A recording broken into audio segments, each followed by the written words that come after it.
Monday, April 10th, and we're going to take a look at Bitcoin, Monero, Dash, Ethereum, and Litecoin.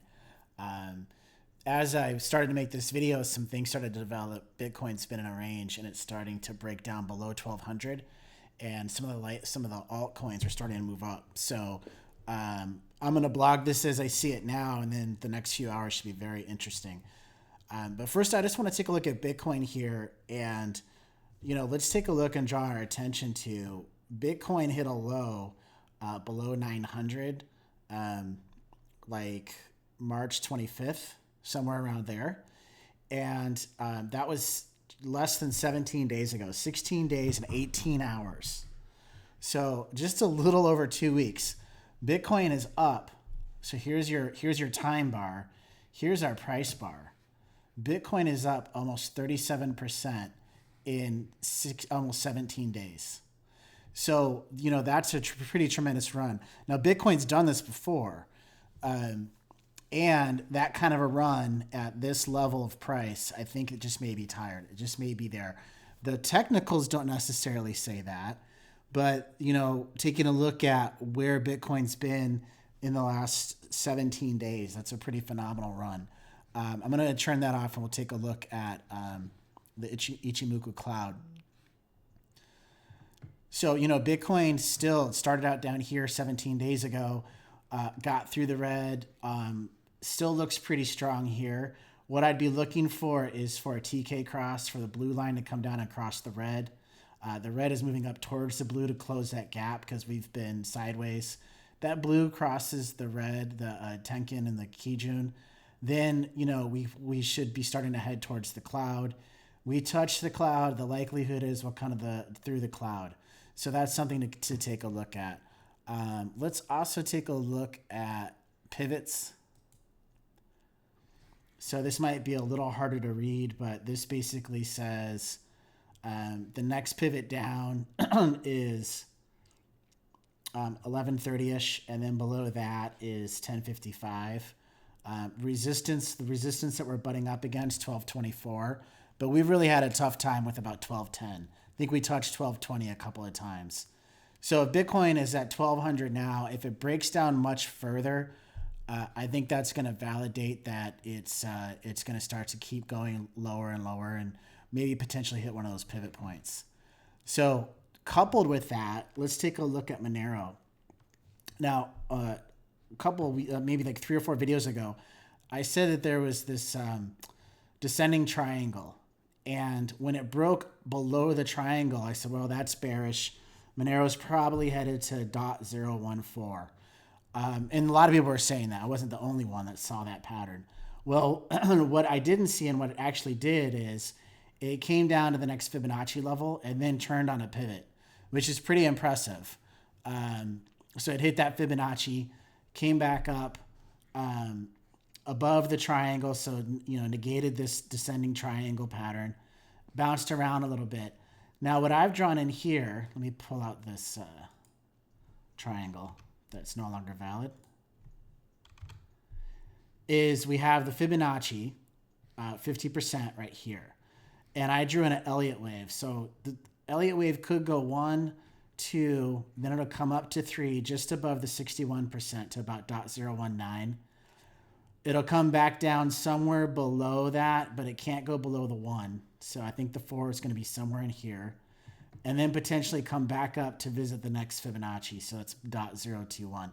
Now that's highly speculative, but if Bitcoin continues to fall and the alts start to recover, I think that this could be a scenario for Monero. Let's also turn on the Ichimoku cloud. And what's really great about this is it's now the Tenkin is about to cross. So we're about to get a TK cross, which is very bullish. We just entered into the bottom of the cloud. And generally when that happens, if we get a full candle print in here, which we're really close to doing, that generally pulls to the top of the cloud, which again would be, .0195 or .02. So Monero's looking pretty bullish at this point. This crosses, Bitcoin continues to go down. We get a full candle in the cloud. I'd expect Monero to make a run up to .02. So that's my thoughts on Monero. Dash is my favorite coin to hate. But I'll put all that aside. Dash also formed a descending triangle. Um, so I drew the same thing on Monero. I just saw this here on Dash. And this trend actually goes way up here, this top trend line. But just putting it in the triangle, it's breaking below the triangle. Now, what remains to be seen is to see if it'll do the same thing as Monero and do a head fake, break below, and still go up, or if the triangle is just not valid. Ichimoku cloud, we're below the cloud, not super close to a TK recross. That's where these two lines. Oh, I'm sorry. Let me back that up. The TK happened back here at .06. So it's still staying above that. The next thing I'd want to take a look at is if this can turn up and get to the bottom of the cloud for Dash, that'd be pretty bullish for Dash. The only other thing that I would say to take a look at is it did have a super trend signal, and it's right on the edge of that signal. So this green right here is a indicator on TradingView, which I like, called super trend. And you can see it doesn't change very often, but when it does change, it's been relatively reliably valid. And right now, Dash is right on that line. So if Dash can reverse off this line, that would give more validation to the super trend, make Dash even more bullish. Again, a lot of this depends on what happens with Bitcoin. So now let's take a look at Ethereum. So Ethereum is, let me change this to a 4 hour. There we go. So Ethereum had a pretty big down. It's come back. It's starting to come back up. What I see for Ethereum, let's draw this in. Kill that. Okay, there we go. That's what I was looking for. So it had a descending wedge. That's generally, if it breaks above that, is very bullish. So it has started to break above that with 3 green candles. What I put in here is another Elliott wave. So an A, B, C correction, potentially a 1, 2, 3, 4, 5 Elliott wave up. The reason I drew this in the way that I drew it in is it would have to break above this Fibonacci in order to validate the 3 wave. And I think it would stop right here below the next Fibonacci, also because it had a wick at that level. So the wick came up, hit the Fibonacci. It would need to break above this to validate the pattern. So then it would go to the third leg, which it just started, would come up to about 0.42, bounce down to the Fibonacci just above it, 0.039, and then come back up and complete 5 at about 0.045. I think that's a potential for Ethereum. I generally haven't been bullish on it, but taking a look at the pattern and considering if Bitcoin goes down, this is potentially what would happen for Ethereum. Again, a lot of this depends on what happens with Bitcoin.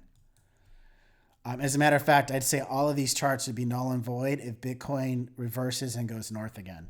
Just, caveat emptor, don't do anything until you really see the patterns validate. These are all speculation, and also they're not investment advice. So with all the disclaimers out of the way, let's take a look at Litecoin. Litecoin has done a really, it's just basically demonstrating how much Fibonacci matters. It hit its high, came down and bounced around a Fibonacci, came back up, retested, came down, came back up. With Litecoin and the rise it's went through, this is finally starting to get some technical indicators that we can take a look at. I wouldn't even really count on the cloud too much just yet, although it is touching. So this could be important. This could draw it down, and it also has a TK cross right here.